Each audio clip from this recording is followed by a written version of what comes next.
নারী জাতি আসলেই চরম বিস্ময়কর। এক নারী অসম্ভব যন্ত্রণা সহ্য করে দুনিয়া দেখাইলো,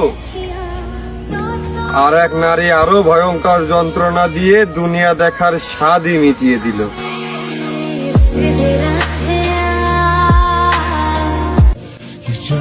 আমি ওই সব ছেলেদের সাথে লড়াই করতে প্রস্তুত ছিলাম যারা তোমাকে চাই, কিন্তু আমি ওই ছেলেটার কাছে হেরে গেলাম যাকে তুমি চাও।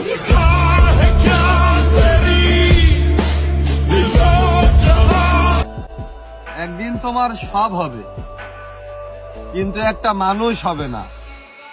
হাত বাড়ালে ছুতে পারা মানুষটা নাগালের বাইরে চলে যাবে।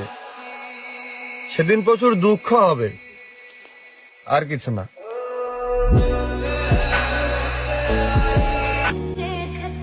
আমিও আর কথা বলিনি, সেও নেয়নি খোঁজ। এককালে সেও ভালোবাসতো, খবর নিত রোজ।